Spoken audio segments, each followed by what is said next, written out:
Sa wakas, dumating ka din ng paring Zen. Akala namin hindi ka nang magpapakita pa eh. Saan ba kasi kayong nagpunta nitong si Valentina? Bakit namang nawala kayo sa oras ng labanan? Hay, ayan tuloy, masyadong na-workout ang mga muscles ko. At saka itong si paring Fred, nawawala na ng pag-asa kung hindi ko na lang minomotivate eh. Kanina pang sumuko. Among Zen, mabuti naman dumating ka. Akala namin hindi ka nang aabot. Alam mo ba, ang sabi nila ni Nang at ni Sir Ed, kapag napatay daw ng Volturi ang gabay ng tupong-topongs, did ka. Ikaw daw ang mamamatay kasama ng gabay ng tupong-topongs kasi ikaw ang nagising sa kanya gamit yung dugo mo. Mabuti naman Zen at dumating ka na dito. Akala namin ay kung napano ka na at kung ano nang nangyari sa inyo. Zen, kailangan nating magmadali at matapos ang Volturi kung kakayanin.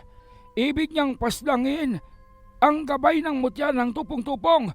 Bagay na hindi maaring mangyari dahil kapag siya ang nakapuksa dito at hindi ikaw, kasama kang maglalaho sa mutya ng tupong-tupong. Pasensya na kayo at pinag-alala ko kayo. May mga bagay na kailangan nang gawin. Pero huwag kayong mag-alala. Naririto na ako. Ako nang bahala dito. Fred, maraming salamat sa ginawa mo. Maraming salamat sa pagpapakasakit mo. Hayaan mong bumawi ako sa inyo. Walang anuman yun. Naipangako ko naman sa iyo kahit pa sa paglalakbay natin sa mundo ng Haring si Zed na hindi ko hahayaan na mapahamak ang ating mga kasubahan kahit pang wala ka dito. Maging dahilan man ito ng aking kamatayan. Pero masaya na lamang ako na naririto ko ng muli. Tapusin na natin ang labang ito. Ano? Naririto na naman ang binatang yan! Akala ko ba naman nabahag ng buntot at umalis na! Bakit nagbalik pa siya? Kawawa ka naman tandang sigaw. Ano, talo ka sa pustahan yung dalawa ni Manong Matan. Ngayon, tingnan mo, ang ganda ng isang api. Yari sa amin tong Volturi na to. Yari to sa aming gabay na nognog na to. Tingnan natin kung makakatawa ka pa. Ano, Belat? Gulat ka, no? Akala mo, hindi babalik si paring Zen, ano? Hoy, ikaw na nasa kahon. Anong tinititig-titig-titig mo dyan kay paring Zen? May gusto ka, no? Magtigil ka nga. Wala akong pakialam sa inyo at wala akong pakialam sa binatang yan. Nagpakita pa siya. Mas mabuti nang namatay na lamang siya. Bakit ka pang bumalik? Huwag kang mag-alala at bumalik ako hindi naman para sa'yo, kundi para sa mga kaibigan ko. Kaya hindi mo kailangang magalit. Isa pa, buhay ka pa pala. Nakakainis ka talaga. Makalabas lang ako dito. Ikaw ang unang-unang papatayin ko. Subukan mo. Pero sa ngayon, mari bang huwag mo muna akong kausapin? Abala ko. Kamusta mga kahaswang? Isang panibagong yugto na naman po tayo ng kwento sa ating inaabangang aswang serye. Sa ating nagdaang kabanata, naroroon nang dumating na itong si Zen. Sa ating nagdaang kabanata ay naroroon na ngang nakabalik na itong si Zen. Bagamat wala pang kalinawan kung ano ang nangyari at saan siyang nagtungo kasama ang dalaga. Ngunit sa pinaka-perpektong pagkakataon, sa sandaling kailangan siya ng kanyang mga kasamahan, naroroon siyang lumitaw upang pigilan ang pag-atake ng Volturi dito kay Fred. Naroroong hirap sa pagkilos, bahagyang gulat at tila bang matindi ang pinsalang natanggap ng Volturi mula sa suntok na ginawa nitong si Zen. Isang suntok sa sikmura na nagpatilapon dito sa Volturi. Dahilan upang tila bang unti-unting parabang nanlalabo ang kanyang itsura. Parabang nawawala ang kanyang anyo bilang isang mandirigmang maihahalin tulad sa isang parabang aso o tao. Maihahalin tulad sa parabang isang uri ng kakaibang tao na may katangian ng aso. Ngunit hindi itong kagaya ng waya. Mas makapangyarihan ang anyo nito. Maliban pa doon ang kapansin-pansin na gintong hiyas na nasa kanyang noo. Umiiling-iling ito. Hinahawakan ng sikmura habang tinitingnan ang kanyang espada. Hindi lubos mapaniwalaan ng Volturi na ang espadang dimensyonal ay kayang pigilan ng isang tao sa pamamagitan lamang ng mga kamay nito. Makikita ang labis na pagliyab ng mata nito. Hindi dahil sa pagkaasar o pagkagalit, ngunit tila bang mas lalong nasabik ito sa paglitaw nitong si Zen. Para bang panibagong pagsubok o hamon para sa kanya.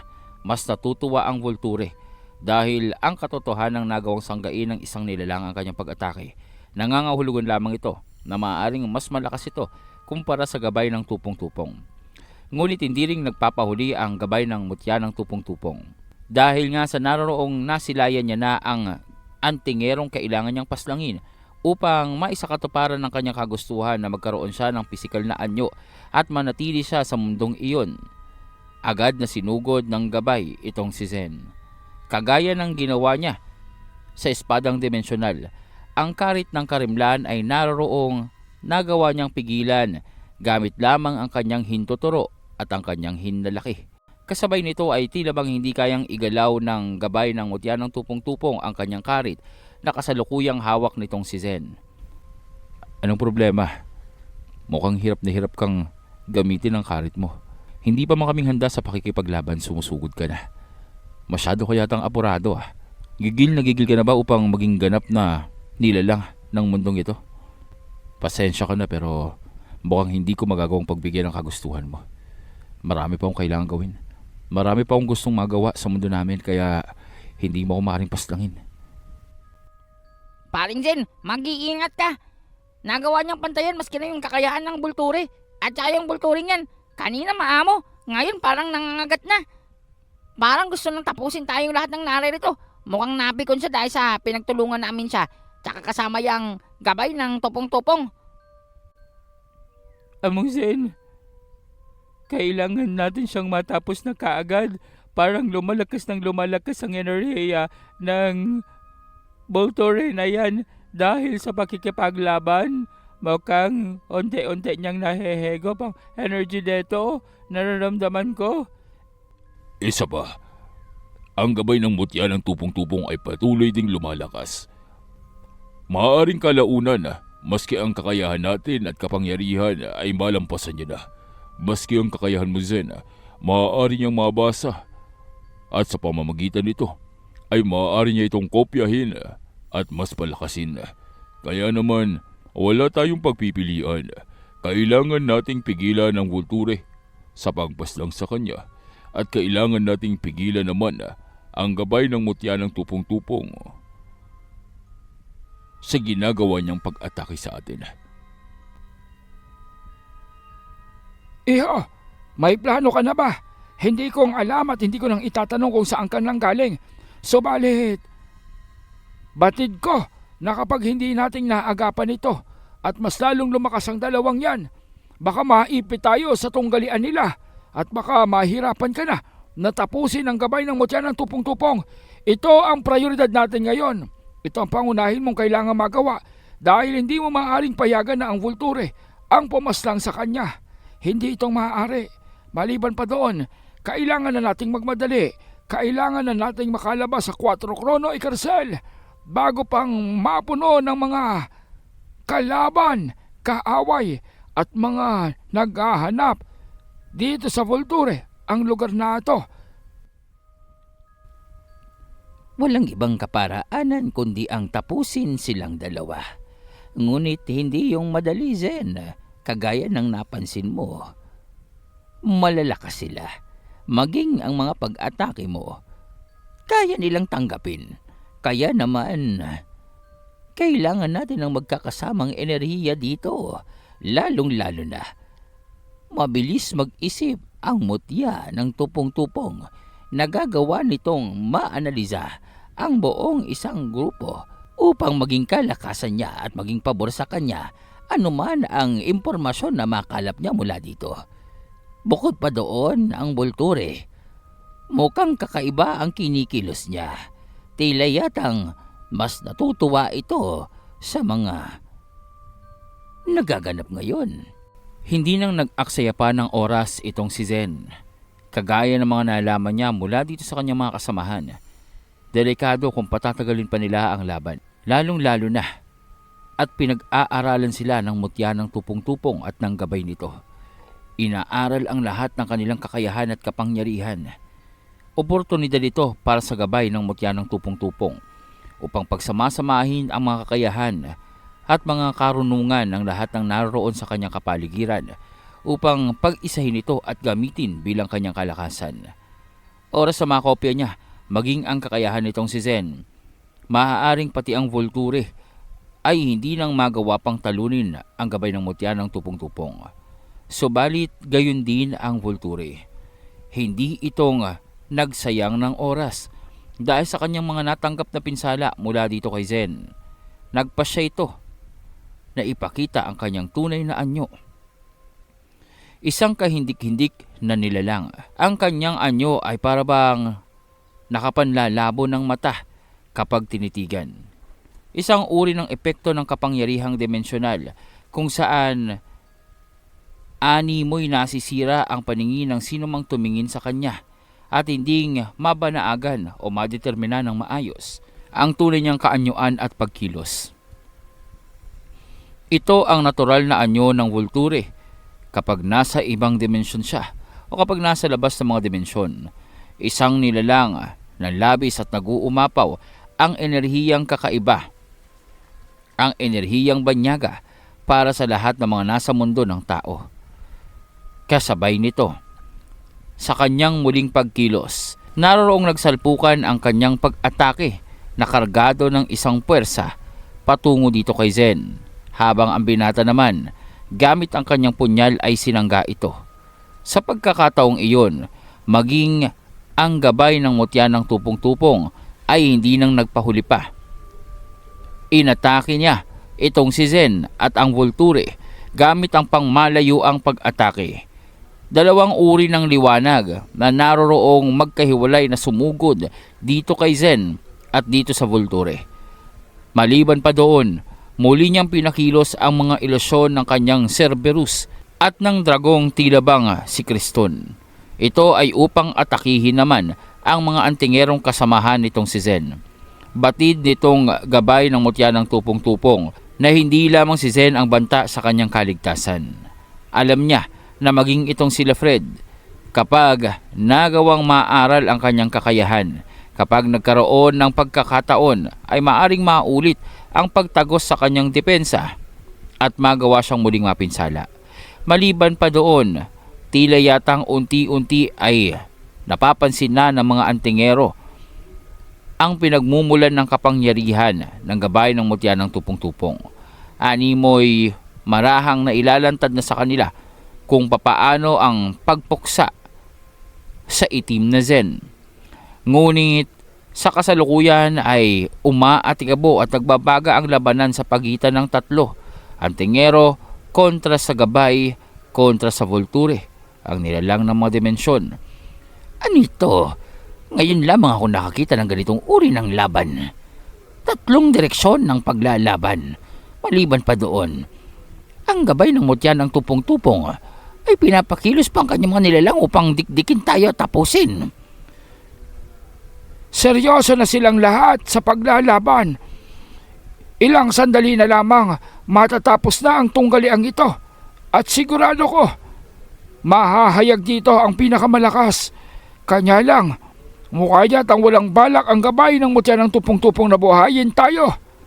Hindi akong papayag na namagawa mo ang ibig mo. Hindi kaming papayag na magtagumpay ka, gabay. Hindi mo masasaktan ang aming mga kasamahan. Kulas, kailangan nating tulungan si Zen. Abala siya sa pakikipaglaban sa dalawang yan. Tayo na ang bahala sa lahat ng mga kampon ng gabay ng mutya ng tupong-tupong. Nararamdaman ko, nalalapit na ang ating paglaya. Tama ka dyan, paring Fred. Mukhang sa palagay ko, makakalis na tayo dito sa 4 kanto. Ay, hindi man lamang nating makakarap yung mga bilanggo na nag-effort pang magtungo dito sa isla para makita tayo. Pero, kailangan na nating wag nang bigyan ng pag-asa pa yung gabay ng mutya ng tupong-tupong na makagawa ng kaparaanan upang tapusin tayong lahat. Lalong-lalo na narito pa ang Volture. Mabuti na lamang dumating na to si paring Zen. Kaya lang, anong nangyari kay Valentina? Bakit tahimik na tahimik siya? Something is fishy. Naroon lamang na nakatayo sa tabi ni Ninang itong si Valentina at nakatitig dito kay Zen na parabang napakalagkit ng pagtitig. Animoy, nakatuon lamang ang kanyang atensyon at paningin sa binata at wala siyang ibang nakikitang tao o nilang na nasa kapaligiran. Tila bang hindi niya ring alintana kung ano ang nangyayaring labanan. Basta naroon lamang ang malagkit na pagtitig nito sa binatang si Zen at doon lamang itong nakabaling. Ano kayang nangyari sa kanilang dalawa? Tila yata ibang-iba itong si Valentina sa kanyang pagbabalik dito. Oh, kabataan nga naman. Napakasarap pagmasdan. Oy, Sir Ed, mukha ka lang matanda pero remember, nasa 20 anyos ka pa lang din. Kawawa ka naman. In-skip mo yung pagkabata mo. Bigla kang tumanda nang wala sa oras. Ano nang gagawin natin dito? Kailan bang kakalaw yung kalansay ng kampon mo? Tunungan mo na kami dito. Ang laki-laki ng Cerberus na yan, oh. Teka lang. Huwag mo sabihin na mag-uorasyon ka na naman. Abay, naiinis na ako, ha? Bakit pa rin kulas? Yung orasyon mo ba palpak? Akala ko pa naman, ang galing-galing ng orasyon mo. Yung pala, hindi mo ring memorize. Dapat kasi, bago ka nagbida-bida, minimorize mo muna. Oy! Anong hindi kong memorize? Alam ko yun, ano? Medyo kulang lang talaga sa protina yung dila ko, kaya hindi ko ang mga tapos-tapos. Pero, subukan mo ako kapag tapos na akong kumain. Sigurado ako makukumpleto ko yung orasyon na yan. Kulas, kakailanganin ko ng kaunting saglit. Bigyan mo ako ng 3 minuto. Pigilan mo ang pag-atake ng mga Cerberus na yan patungo dito sa amin. Huwag mong hahayaan na mawasak nila ang mga kalansay kong kampon. Titiyakin ko sa iyo, sa loob ng 3 minuto, dudurugin ko ang dragon na yan at ang Cerberus. Wow! What the condiments! Ang galing mo naman! Ang lakas ng loob mo at ang taas ng tiwala mo sa sarili mo. Yan ang gusto ko. May condiments sa sarili. Well. Eh kung yan lang naman pala, 3 minuto, walang problema. Pipigilan siya ni Fred sa loob ng 3 minuto. Bakit ako? Akala ko ba ikaw ang gagawa? Oo nga, akong sinabihan nitong si Sir Ed. Pero ikaw na lang, mas malakas ka naman sa akin eh. At saka, bawal akong mapagod.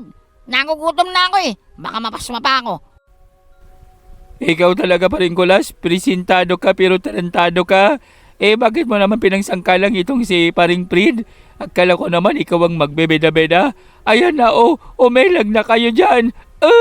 Oh my God! Ang bigat nito, paring kulas, sugurin mo yan. Ano ba yan parang Imeno? Para ka namang umiirit dyan. Saglit lang, huwag kang masyadong malambot dyan. Nanonood si Bebebeng sa'yo. Bebeng, tulungan mo ako dito. Ang bigat-bigat na mga pag-atake nila. Naroroon naman na pilit na sumusubok itong si Beng upang tulungan sila. Sa kabila ng katotohanan na pagdating sa ganong uri ng labanan, lalong-lalo na sa nag-uumapaw na presensya ng 3 nilalang, tila bang apektado ang mga pagkilos nitong si Beng. Alam niya at aminado naman siya sa kanyang sarili.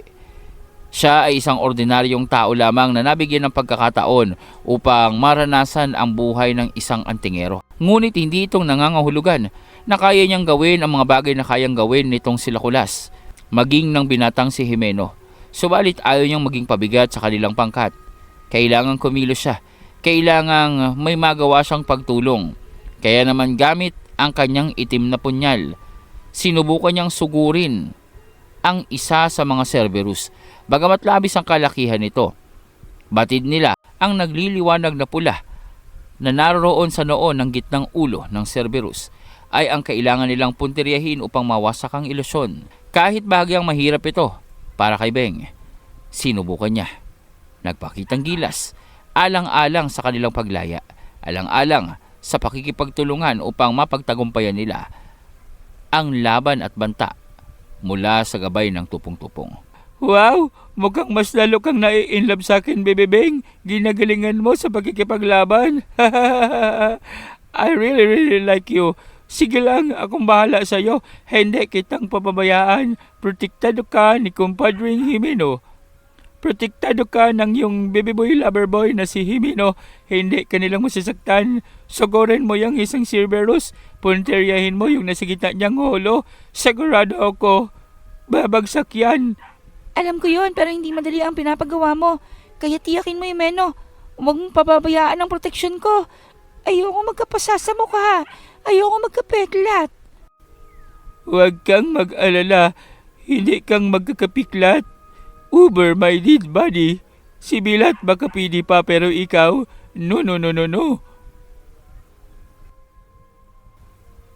Sa kabila ng napaka-ordinaryong kakayahan at karunungan nitong si Beng, sa tulong ng proteksyon nitong si Himeno ng pagpapatibay ng kanyang depensa, naging mas determinado itong si Beng upang ipakita ang kanyang kalakasan. Ang bunga ng kanyang mga pagpapakasakit sa pagsasanay, ang kanyang determinasyon upang maipakita na hindi lamang siyang pabigat sa kanilang grupo, na kahit pang isa siya sa pinakabaguhan sa kanilang pangkat. Ibig na mapatunayan nitong si Beng na hindi nagkamali ang pangkat nitong si Lazen na siya ay isama sa pagbabalik sa kanilang daigdig. Nakikita naman ni Himeno ang kagustuhan nitong si Beng upang magawang makatulong sa kanilang pakikipaglaban. Nakikita niya ang paghihirap nito at ang pagsisikap upang mapabagsak ang nilalang na kanyang kinakaharap. Kaya naman buong lakas na sinuportahan nitong si Himeno ang dalaga.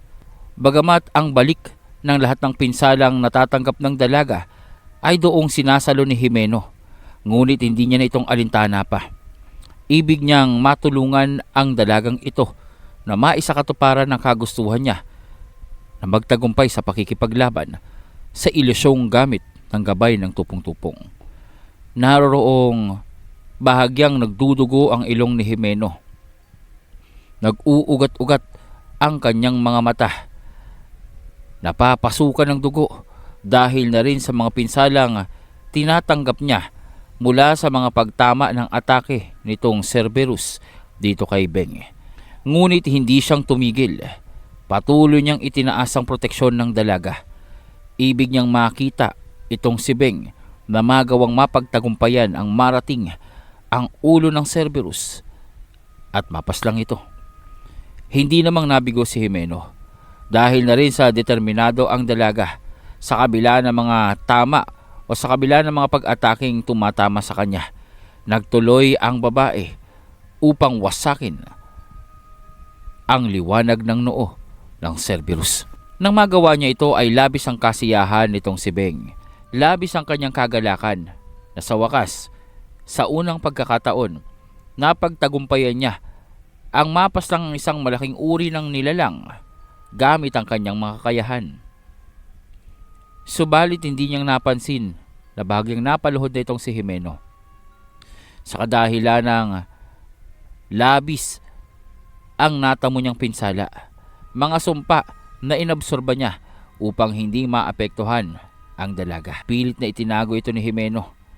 Pilit niyang pinagaling ang kanyang sarili upang sa pagbabalik ng dalagang ito, hindi makita ang kanyang paghihirap. Bahagyang nanginginig ang mga tuhod ni Himeno. Ngunit agad niyang pinawi ang mga dugo sa kanyang mukha. Agad niyang pinawi at ginamot ang mga sugat sa kanyang katawan mula sa mga ataking tila bang nagdulot ng pagputok ng ilan sa kanyang mga ugat. Nakita ito nila Ninang, maging ni Sir Ed. Hindi ito napansin ng ilan dahil sa abala sila sa pakikipaglaban.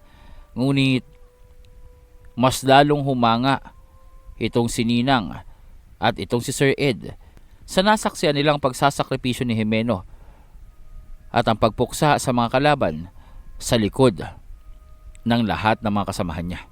Nakita mo ba yun, Himeno? Nakita mo ba kung paano kung tinapos yung Cerberus? Oo nga, Baby Beng. Ang galing-galing mo. Ang lakas-lakas mo. Ang layo na nang narating mo sa pagsasanay natin na ginagawa. I'm so very proud of you. Alam mo, marami ka pang magagawang magaganda at malayo pang mararating mo kahit wala na yung tridente na ginagamit mo doon sa panahon nila Haring Zed. Pero nagawa mo pa rin magtagumpay dun sa dambuhalang haglaki-laki. Kung ako yon, baka hindi kong nagawang kaharapin yon. It's so scary. Nakita mo ba yung pag-ar-ar niya? Nagkakatakot, di ba? Hindi ka bang natakot doon? Hindi naman. Isa pa, alam ko namang tinutulungan mo ako. Alam kong sakali man na mapinsala ako, nariyan ka para pagalingin ako. Kaya naman mas lumakas ang loob ko. Wow, it's so very flattery. Pero I'm proud of you, Bibi Beng. Sige na, magpahinga ka at alam kong pagod ka. Kami na ang bahala dito sa... Ayos ka lang ba? Ayos lang, nasamid lang ako eh. Sige na, doon ka na kay Nanang. Susubukan kong protektahan tayo mula dyan sa paparating na dragon. Huwag kang mag-alala, paring Himeno. Akong bahala sa dragon na yan. Hoy, ikaw bulate. Dito ka. Kami ang kaharapin mo ni paring Fred. Iya, ayos ka lang ba? Wala ka bang nararamdamang sakit at pinsala? Oh, wala naman ho. Naiwasan ko naman po yung mga pag-atake ng halimaw na yon. Pero, Ninang, ayos lang ho ba si Himeno?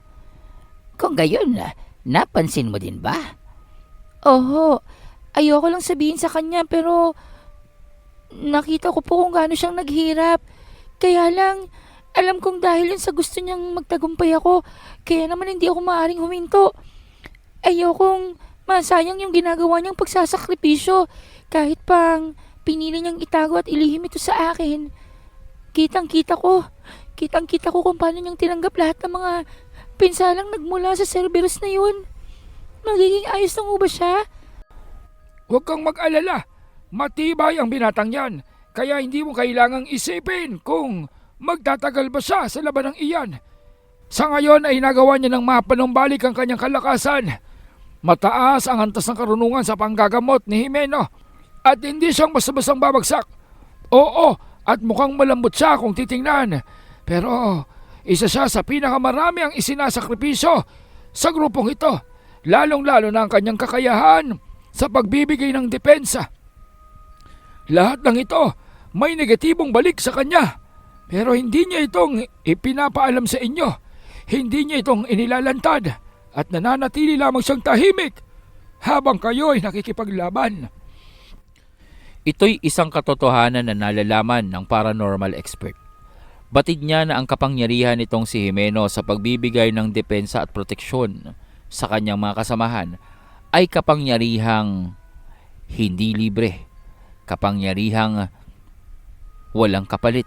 Dahil sa ang totoo nito, ang kakayahang ginagamit ni Himeno ay isang mataas na antas ng pag-aabsorba ng lahat ng negatibo mula sa mga punteriya nito. Sa madaling sabi, ang mga natatanggap, ang mga natatamong pinsala ng kanyang mga kasamahan sa tuwing makikipaglaban sila. Ang mga pagpapahilom na ginagawa niya sa kanyang mga kasamahan at mga kaibigan, lahat ng ito ay may pagpapahirap o negatibong balik sa kanyang katawan. Batid ito ni Sir Ed dahil maging siya ay may mababang antas ng karunungan sa parehong konsepto ng kapangyarihang ginagamit nitong si Himeno. Batid niya kung gaanong kahirap sa katawan sa oras na bumalik na ang pinsalang natamo ng mga kasamahan na nilapatan ng proteksyon ng sinumang may tangan ng karunungang ito. Kagaya ng kay Himeno, hindi basta-basta ang labang kinakaharap nila. Hindi basta-basta ang kapangyarihang taglay ng kanilang mga kalaban. Ngunit kung mapapansin at matatandaan sa lahat ng labang pinagdaanan nila, palaging ligtas at hinding napipinsala ng malubha ang kanyang mga kasamahan. Ito ay sa kadahilanan ng lahat ng ito ay inaabsorba nitong si Himeno ng tahimik. Hindi maiwasan nitong si Beng ang mag-alala sa binata. Nakikita niya na nanghihina ang mga tuhod nito dahil na rin sa mga pag-ataking ginagawa ng kanilang mga kalaban. Lalong-lalo na ang pag-ataking ginagawa kay Zen. Bagamat mahusay itong si Zen, bagamat malakas ang kanyang kapangyarihan, bagamat sa kanilang lahat, isa siya sa may pinakamakapangyarihan at malakas na uri ng karunungan, ngunit hindi maitatanggi na sa ilang pagkakataon, ang mga pag-ataking ipinapatama ng kanilang mga kalaban dito sa binata ay lumulusot. Ito ang mga pag-ataking binabantayan ni Himeno.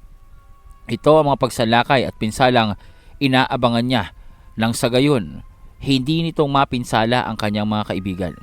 Hindi nito mapinsala o masira ang pagkilos at diskarte ng kanyang mga kasamahan sa pakikipaglaban. Ang mga pinsalang ito ang kanyang tinatamo. Dahilan ito upang mas lalong humanga itong si Beng. Tahimik si Jimeno, para bang wala lang sa kanya ang lahat ng mga nangyayari. Hindi niyang inaangkin ang kagalingan at ang pagtatagumpay sa mga laban. Masasabing walang balak na ipaalam ni Jimeno ang nangyayari sa kanya sa tuwing nagaganap ang mga labanan, pero dahilan ito upang mas lalong mag-alala itong si Beng. Dahilan ito upang tila bang mas lalong gustuhin ng dalaga ang manatili sa tabi ng binata. Doon ay hindi niya lang napigilan pa ang sarili. Sa gitna ng labanan, tiyakap nitong si Beng itong si Jimeno mula sa likuran. Yakap ng mahigpit at tila bang ayaw ng pakawalan. Bebebeng, anong ginagawa mo? May tumutusok sa likod kong dalawang siomaw. Ano ba yan? Hindi ako makapag-concentrate dito. Ano ka ba? Huwag kang malikot. Binibigyan lang kita ng kalakasan. Kaya naman huwag ka nang magreklamo. Isipin mo na lamang, paborito mula sa akin. Pwede bang mamaya na yan? Parang nababader ako. Is awkward. Hindi kong magawang bantayan ang mga proteksyon ko sa mga kasamahan natin. Ano ba naman kasi yung umuumbok-umbok sa likod ko? Hasya ka, bantayan mo yung mga kamay mo kung saan-saan naglalakbay. I'm so tickling. Hey! Anong ginagawa mo dyan sa pare kong si Jimeno? Aba! Huwag mo siyang pagsamantalahan. Nakikita mo na sa kalagitnaan kami ng labanan. Bibibing naman. Kung nais mong sarilinin niyan si Jimeno, abay mamaya na kapag tapos na ang labanan, get a room. Huwag dito. Ang sakit sa mata. Hoy, parang Jimeno, ang landi mong tao ah. Tika lang, anong kinalaman ko dito? Siya yung yumakap sa akin. Hindi ko naman kasalanan na ang fugi-fugi ko, no? Baka hindi niya nang na-resist yung kagwafuhan ko. Kaya ayan, bibibing, calm yourself. Naglalaban-laban pa kami dito. Kailangan nating matapos to para makalaya na tayo. Oo nga naman, bibibing. Mamaya ka nang gumanyan-ganyan. Isa pa, maraming nanonood. May mga minor. Ngunit hindi nga pumayag itong si Beng at nanatili itong nakayakap kay Jimeno. Nawala naman dito ang atensyon nila Kulas nang naroroong sinugod na sila ng gabay. Nagkataon na tumilapon pala itong gabay dahilan sa pagkakatama sa kanya ng atake ng Vulture at napadpad ito o napunta sa direksyon kung saan naroroon itong sila Kulas. Dahil dito, napilitan sila Kulas na kaharapin ito. Nasa likuran itong si Fred. Nasa harapan si Kulas, habang nasa baba itong si Jimeno at naroroong agad na binalot sila ng proteksyon kontra sa mga kakayahang maaaring pakawalan itong itim na nilalang. Well. Tingnan mo nga naman ang kapalaran. Mukhang pumapabor sa amin. Hindi na namin kailangan pa makialam sa labanan. Hayaan na natin ang labanan sa pagitan ng Vulture na yan at ni Paring Sen. Ikaw naman, Nognog, Pandak. Subukan mo ang kalabanin kami. Ngayong mas malakas na kami at nakapagpahinga na. Aba. Mukha yatang hindi ka nang uubra sa amin. Di ba paring Fred? Malaki ang isinasakripisyo ni Zen sa labanang ito. Kaya dapat ganun din tayo. Kailangan na nating wukasan ang ginagawang pamiminsala ng gabay upang mas maituon ni Zen ang kanyang atensyon at konsentrasyon sa pagtapos sa gabay na ito. Tama ka dyan. Kailangan nating pahinain to upang matulungan na natin siya sa pagkikipaglaban sa Vulture. Maliban pa doon, may pakiramdam ako na may pinaplano na naman ng mapandinlang na gabay na to. Mukhang meron na naman siyang hidden agenda. Tingnan mo ang mga mata niya. Umiikot-ikot at tumitirik. Oo nga, mukha siyang naduduling at parang constipated. Bakit ganyan ang hetsura niya? Hindi nilang napapansin ngunit ang reaksyong ito ay sa kadahilan ng naroroong malapit ang gabay sa dalagang si Mavis. Kung matatandaan, ang puso na ginamit sa paglikha ng mutya ng tupong-tupong ay puso ng ninuno nitong si Mavis. Sa makatuwid, ang dugong nananalaytay dito sa dalaga ay dugo pa rin ng Haring si Zed. Ang dahilan kung bakit nagkakaroon ng reaksyon itong gabay ng mutya ng tupong-tupong ay sa kadahilan ng tila bang nais ito ang absorbahin ang dalaga. Naramdaman ito ni Mavis, ngunit sa halip na matakot siya, tila yatang mas niyakap niya pa ang katotohanan at mas natuwa pa siya kung magiging isa siya dito sa gabay. Doon ay tumayo mula sa pagkakaupo sa kahong yelo itong si Mavis. Muling lumagablab ang puting apoy mula sa kanyang katawan. Maya-maya pa, biglang sumugod itong gabay ng mutya ng tupong-tupong upang basagin ang kulungang kinapapalooban nitong si Mavis. Ngunit bigla na lamang humarang itong sila Fred at naroroong sinalubong itong gabay ng kanilang mga sandata. Nagawang mapilas ang kabilang braso nitong gabay. Nagawang mawasak ang kanyang pakpak at naroroong tumama ang malakas na pagtuhod nitong si Kulas sa baba nitong gabay ng mutya ng tupong-tupong. Dahil doon, tumilapon ito at tumama sa isang malaking batuhan at naroroong nanatiling nakahiga. Ngunit hindi pumayag itong si Mavis na mangyari iyon sa gabay na nagmula sa puso ng kanyang ninuno. Kaya naman nag-umpisa ito ng engkantasyon upang palakasin ang kanyang presensya at magtungo dito sa gabay. Kaya nga lang, habang inuusal niya ang kanyang orasyon, habang ang kanyang puting apoy ay naroroong tilabang lumalaganap o kumakalat upang tulungan ang gabay ng mutya ng tupong-tupong, bigla na lamang naglaho ang lahat ng ito nang naroroong sakmal-sakmal na siya sa leeg ni Valentina. Aray ko! Anong nangyari doon? Parang ang lakas ni Valentina ngayon ah. Mukhang ginawa niya yan para mapigilan ang ginagawang masamang balak nitong si Panis. Tingnan mo, nawala yung mga puting apoy. Yan, she deserve it. Nakagat siya ng magandang lamok. Well, ngayon, wala ka nang magagawa pa. Nog-nog, wala na yung kakampi mo. Mukha yatang na-food trip na nitong si Valentina. Kung ako sa'yo, stay put ka na lang dyan. Paring Fred, pagkakataon na natin. Habang tila bang paralisado itong gabay ng mutya ng tupong-tupong, kinuhang oportunidad ito nila Kulas upang atakihin ang natitira pang mga nilalang nito. Dahil doon, nagawang mawasak nitong sila Fred at Kulas ang mga natitirang dragon at Cerberus na nakapalibot sa kanila. Unti-unti, naglaho ang mga nakabakod na tila bang matataas na uri ng pader na likha nitong Cerberus at nalantad sila sa kaliwanagan. Mukha yatang unti-unti nang nanghihina ang gabay ng mutya ng tupong-tupong. Kailangang magmadali ni Zen dahil magpupumilit ang gabay na yan upang makabawi. At sino makapagsasabi sa oras na malaman ng Volture ang kondisyones at ugnayan nitong si Zen dyan sa gabay na yan, maaaring gumawa siya ng hakbang upang tapusin ang dalawa ng magkasabay. Ang ibig mo bang sabihin, maaaring atakin ng Volture ang gabay ng mutya ng tupong-tupong nang sa gayon, kasabay na mawasak niya itong si Zen? Tama ka. Hindi na ako magtataka kapag nalaman niya ito. Iba ang uri at takbo ng isipan ng isang Volture at maaaring nababasa niya ang isipan ng lahat ng naririto, maski na tayo. Kaya kailangang magmadali ni Zen. Kailangang mapigilan niya ang pag-atake ng Volture sa gabay. Crucial ang ginawang pag-salakay ni Valentina sa labanang ito. Mabuti na lamang at nakita niya kaagad ang binabalak ng Mavis na yon. Kung nagkataon, hindi nating masasabi kung ano ang maaaring nangyari kung nakuha ng gabay na yan ang kapangyarihan ng puting apoy. Subalit, aminin mo, may kakaiba kay Valentina. Tila yata hindi siya ang babaeng kasama natin. Ibang-iba ang ugali at aura niya.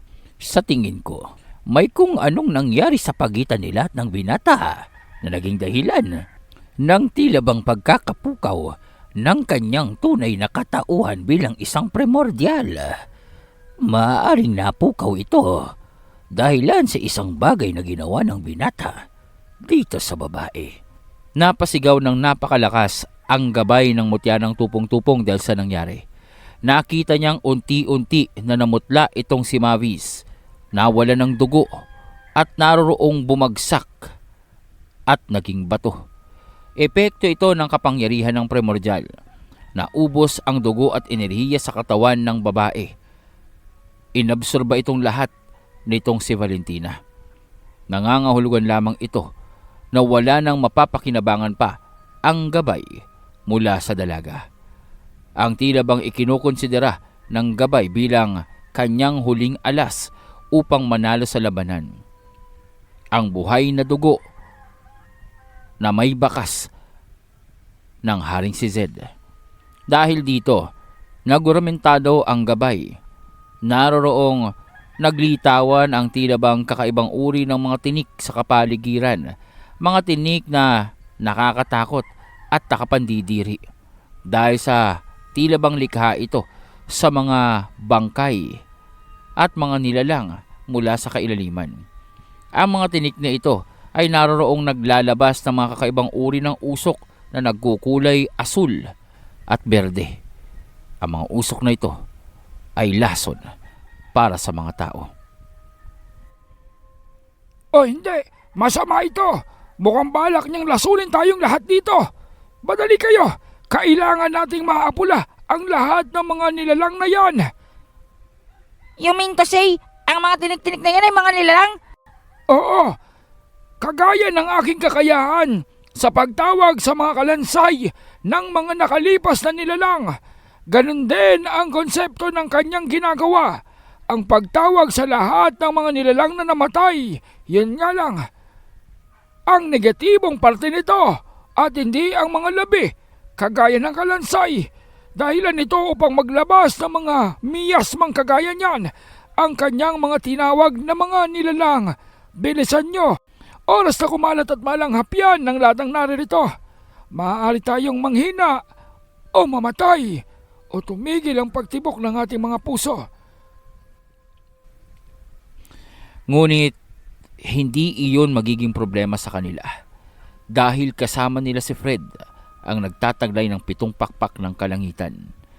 Isa sa epekto ng mga pakpak na ito ay ang dibinong pagpapahilom. Ang dibinong liwanag mula sa kalangitan ay pinagsanib niya sa dibinong pagpapahilom. Para bang isa itong bola ng enerhiya na mula sa kawalan ay sumabog, kumalat sa buong kapaligiran.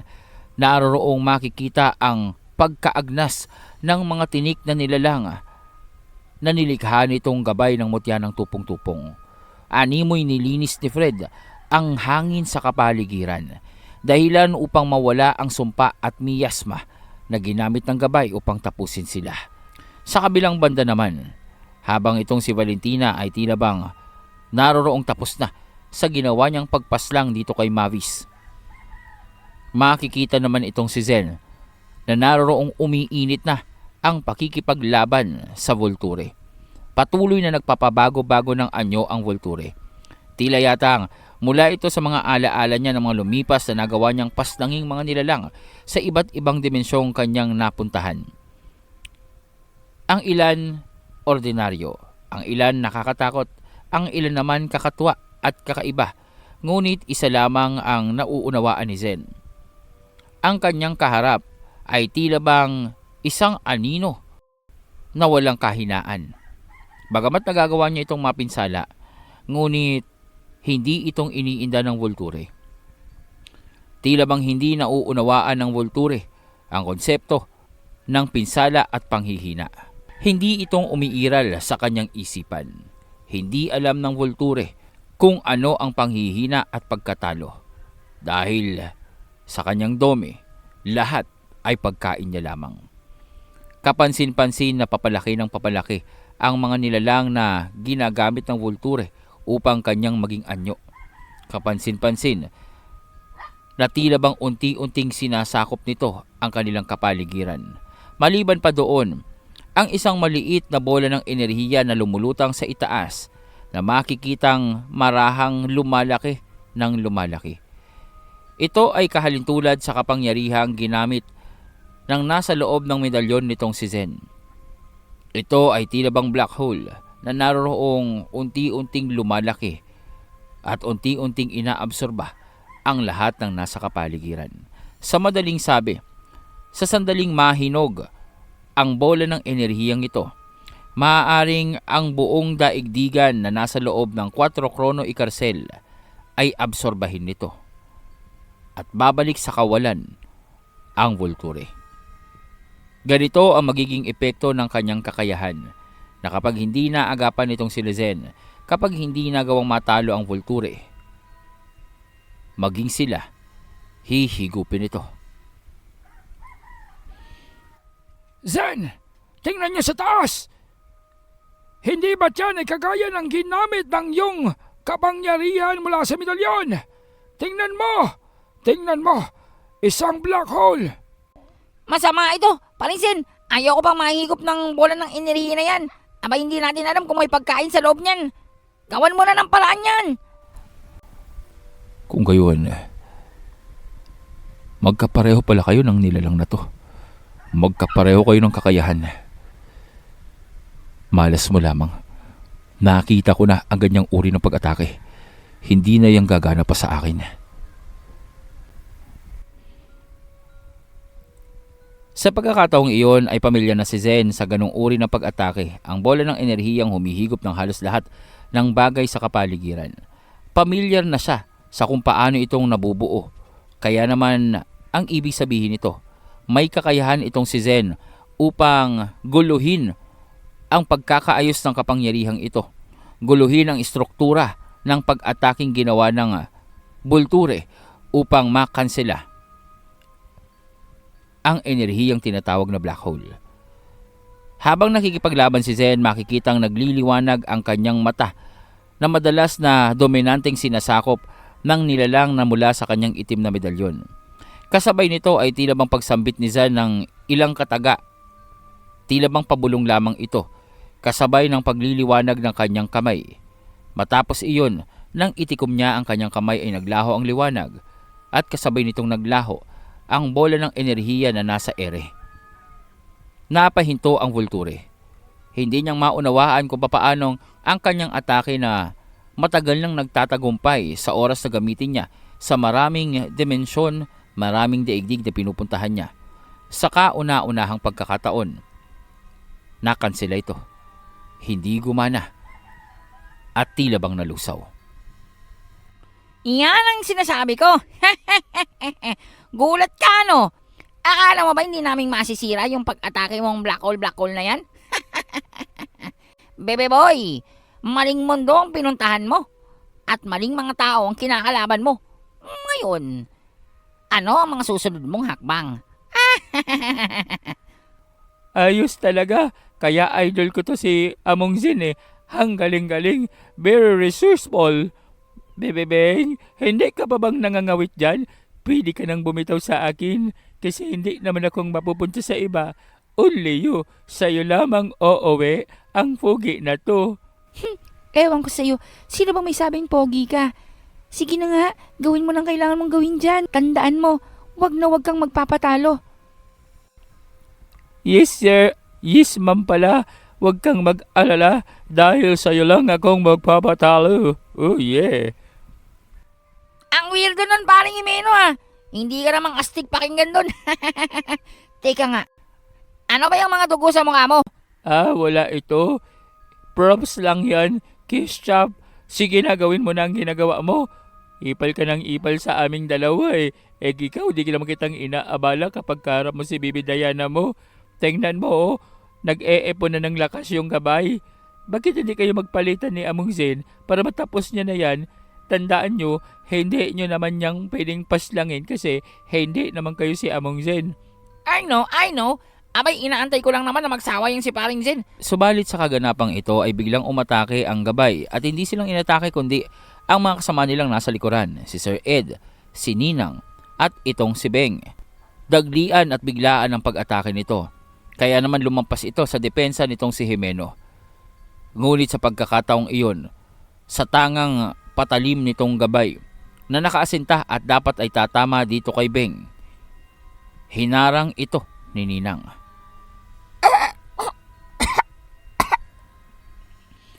Hindi kang makakadaan dito. Hindi mo masasaktan ang mga kasamahan ko. Umalis ka dito. Ninang, ayos ka lang ba? Oh my shems! Nenang, are you okay? Bakit niyo pong ginawa yun? Bakit niyo pong hinarang yung patalim? Pasensya ka na, Iha. Hindi kong maatim na makitang malungkot si Jimeno kapag may nangyari sa'yo. Patawad. Mukha yatang hindi ako nag-ingat. At doon ay bumagsak itong sininang. Isang isinumpang talim ang tumama sa kanya. Agad namang umiwas itong gabay ng tupong-tupong nang sumalakay itong si Jimeno at si Kulas. Sa kanyang pag-iwas, naroroong sinalubong siya nitong si Fred, dahilan upang mabutas ang kanyang tagiliran dahil sa ginawang pag-atake nitong si Fred gamit ang kanyang pana at palaso. Ninang! Ninang! Kumapit ka! Hindi ka maaaring mamatay dito! Tandaan mo, may mga gagawin pa tayong misyon sa labas! Oo nga, Ninang, huwag kang mamamatay. Abay, maglalabing-labing pa kayo ni Sir Ed at saka pakakasalan ka pa daw niya. Oo! Huwag ka munang Teka lang, wala akong sinabing pakakasalan ko sa... Sus, nahuli ka na, umuo ka na eh. O Ninang, narinig mo yun. Wala na daw mawian. Medyo matanda ka na pero may asim ka pa din naman eh. At saka, may magpapakasal pa sa'yo. Tingnan mo, si Sir Ed. Huwag ka nang bibikit yan ha. Ay, kayo talaga. Puro kayong kalokohan. Pero masaya akong nakasama ko kayo. Wala akong pagsisisi. Sana, mahanap mo sa iyong kalooban, Kulas. Ang mapatawad mo si Nel. Mabuting bata si Nel. At hindi siyang traidor. Kung ano man ang inyong alaala sa mundong inyong ginagalawan dati. Hindi na ito ang Nel na trumaydor sa inyo. Nenang, huwag ka mag-alala. Gagamutin kita. Tika, bakit hindi gumagana yung gamot ko? Isa pa. Tika lang. Kulas, hindi umeepekto yung panggagamot ko. Ginamit ko na yung pinakamataas kong uri ng karunungan. Sir Ed, tulungan mo ako. Hindi bang parang normal expert ka?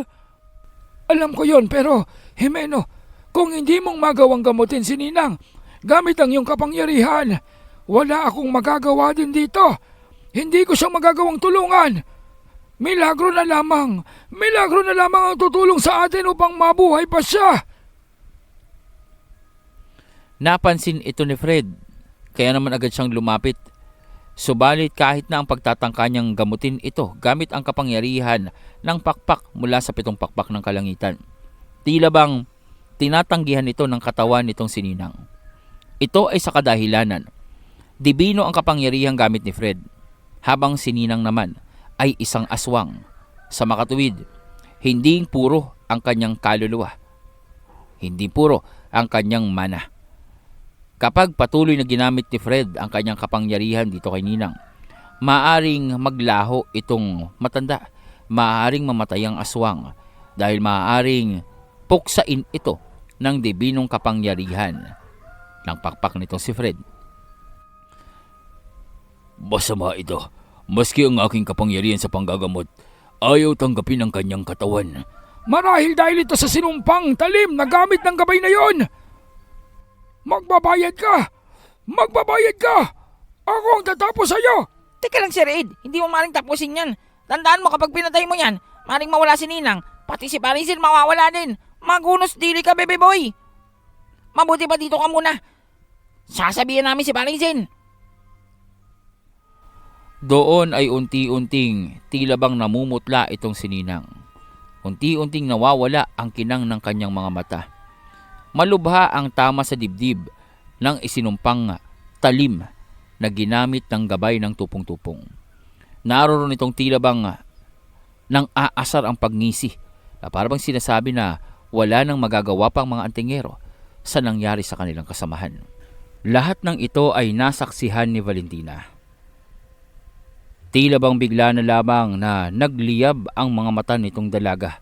Nagtaasan ang mga buhok nito at hindi mapigilan ang enerhiyang lumalabas sa kanyang katawan. Nagpakawala ito ng nakasisindak na uri ng presensya sa kanilang kapaligiran. Presensya na parabang Ang tanging kagustuhan ay pumaslang. Kasabay nito, lumitaw ang mga kadenang dugo sa kapaligiran ng gabay. Pumulupot ito sa liig nito, sa mga kamay at sa paa. Walang magawa ang gabay sa mga kadenang pumupulupot sa kanya na parabang kahit ang kanyang kapangyarihan ay hindi umuubra. Bago pa mang maipaalam nitong si Kulas ang nangyari dito kay Ninang, naroon na sa harapan ng gabay itong si Zen at gamit ang kanyang isang mahabang espada na tila bang nababalot ng apoy na itim. Naroroong walang pag-aalinlangan niyang pinugutan ng ulo ang gabay. Kasabay nito ay ang pagpuksa niya at pagdukot sa puso ng gabay. Makikita doon ang tunay na mutya ng tupong-tupong.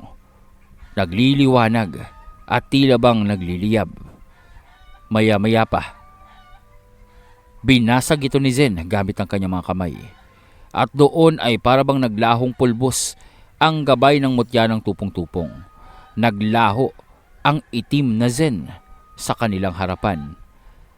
Kasabay nito ay ang paglutang ng puting liwanag na parabang nyebe na naroroong pumaikot-ikot dito kay Zen. Bago itong maparamo maglaho, tila bang lumitaw ang isang aparisyon ng isang babae. At kung hindi nagkakamali itong sila Kulas, ang aparisyong ito ay ang katauhan ni Zyro. Animoy yumakap ito kay Zen. Kasabay ng paglaho nito, pumaloob sa katawan ni Zen ang tila bang liwanag na nyebe ng enerhiya. Tapos na ang proseso ng pagsasali ng memorya ng binata sa panibagong sisidlan nito. Tanda, sinabi ko naman sa iyo, magtatagumpay ang pangkat ng mga antingerong ito kontra sa gabay ng mutya ng tupong-tupong. Isang malakas at kinatatakutang kapangyarihan na ngayon hindi nang umiiral sa mundong ibabaw. Mahusay! Mahusay ang ginawa nyo! Dahil doon, nabura na natin sa mundong ibabaw sa mababang dimensyon ang isang kapangyarihan na maaaring lumikha ng kaguluhan sa mataas na dimensyon. Magaling ang ginawa mo. Ang mga antingerong yan ay naging may silbi para sa atin. Ngayon, hindi na natin kailangan pang mabahala sa kung sino man ang maaaring magtaglay ng mutya ng tupong-tupong na maaaring tumapos sa angkan ng mga batahala at mahatan. Ito ang pangunahing layunin ng mahatan na naroroon. Hindi upang tulungan lamang ang mga antingerong naroroon at iligtas ang mundo. Ang tunay na pakay nila ay ang matiyak na maglalaho ang mutya ng tupong-tupong. Ang mutya na nagtataglay ng kapangyarihang maaaring puksain silang mga mahatan at ang mga bathala. Ang mutya na maaaring sa oras na mapa sa kamay ng isang nilalang na may galit sa kanilang angkan o may galit sa mga lahing nasa itaas na dimensyon ay maaaring magamit ito upang burahin ng tuluyan ang kanilang pag-iral. Sa pagkakataong iyon, dahil sa pagpuksa ni Zen sa mutyang ito, napanatag na ang mahatan na hindi nang muli pa na manganganib ang kanilang lahi sa itaas na dimensyon. Dahil ang mutya ng tupong-tupong, kapag pinagsama sa kapangyarihan ng isang may kakayahan na kagaya ni Zen, ay maaaring magawang paslangin ang mga mahatan at bathala. Para sa kanila, tagumpay ang misyong iyon. Kaya naman bigla na lamang silang naglaho. Hindi na nilang inantay pa kung ano ang mangyayari sa pakikipaglaban ng mga antingero sa Bulture. Ito ay sa kadahilanan na wala na silang pakialam pa dito. Mawasak man ang 4 Krono Ikarcel, mapinsala man ang daigdig ng mga tao, hindi na silang apektado nito. Wala na ang mutya na maaari makaapekto sa kanila. Teka. What's happened? Asan na yung dalawang mahatan? Missing in action sila bigla. Oy, Bilat, asan na yung dalawang amo mo? Bakit biglang naglaho? Hindi ko silang amo. Isa pa, ginamit lang nila ang aking kakayahan at serbisyo upang mapunta kayo dito. Hindi na itong pinansin pa nitong sila Zen. Wala namang tungkulin o walang pananagutan sa kanila ang mga mahatan. Bukod pa doon, natulungan na sila nito sa 3 buwan ng pagsasanay na ginawa nila. Ang ibig lamang nitong binata ay matapos na ang labang iyon at magawa na nila ng paraan kung paano silang lalabas sa 4 Krono Ikarsel upang matulungan si Ninang. Naghihingalo na ito at nararamdaman ni Zen na unti-unti nang pumapanaw ang kapangyarihang espiritual nito. Batid ni Zen na buhay pa ang aswang, ngunit hindi na itong magtatagal pa. Ngunit ang problema nila, kaharap niya pa ang Volture. At tila yata wala itong balak na payagan silang makaalis. Tila yata wala itong balak na pagbigyan silang makalaya sa 4 Krono Ikarsel. Lalong-lalo na naramdaman na ng Volture na malakas ang kapangyarihan nitong si Zen. Mas lalong natakam ang nilalang, mas lalong tila bang nasabik ito. Napaslangin si Zen at lamunin.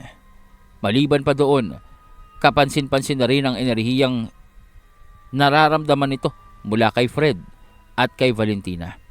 Lahat sila sa paningin ng Volture ay masasarap na putahe na dapat niyang makain at makonsumo.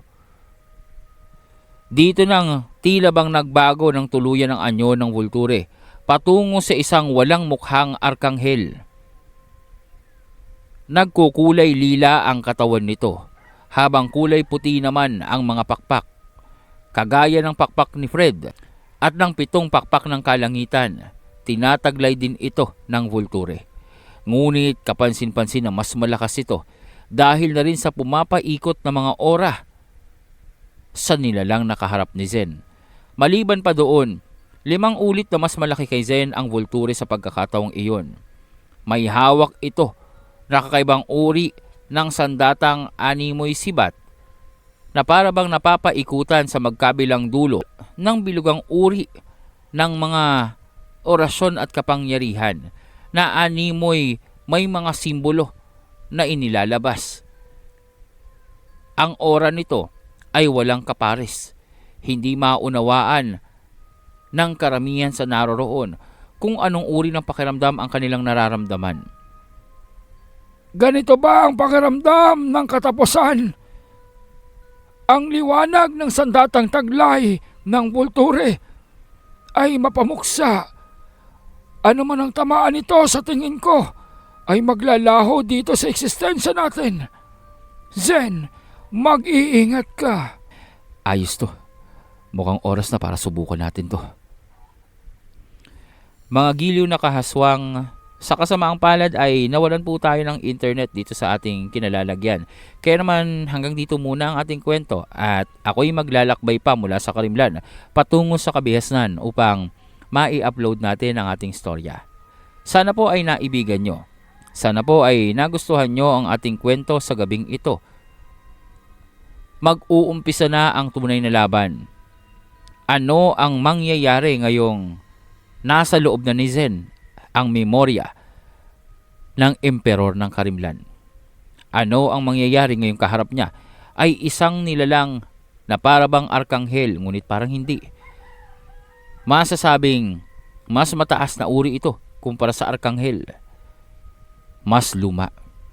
Bago pang umiral ang arkanghel, naroroon na ito. Subaybayan natin yan at huwag kaligtaan ang pag-iiwan ng like at comment sa ating kwento.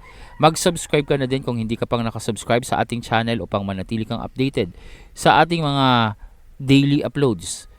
Mga kaaswang, ang inyong mga komento ay mahalaga rin po sa atin. Komento ukol sa kwento, komento sa mas ikagaganda pa ng ating channel. Lahat ng ito po ay nire-review natin at binabasa upang sa mga susunod pang uploads natin ay mas gumanda pa ang ating mga storya. Kaya naman po, patuloy pong ipag-anyaya, patuloy po nating i-share sa ating mga social media account ang channel na ito at ang ating mga storya. Kagaya ng ginagawa ng ilan sa ating mga kahaswang, kagaya nila Sir Ponce at ni Sir Alvin Abila, na patuloy ang pag-share ng ating mga kwento. Sana po ay masuportahan natin ang alias Itim na Hunyango, ang pinakamapanlinlang na antingero. Magkarinigan po tayong muli at ito po ang inyong narrator na si Sir Mar. Dito lamang po yan sa proyekto Aswang, kung saan nagpapatuloy ang paglalakbay ng mga antingero sa mundo ng Itim na Hunyango.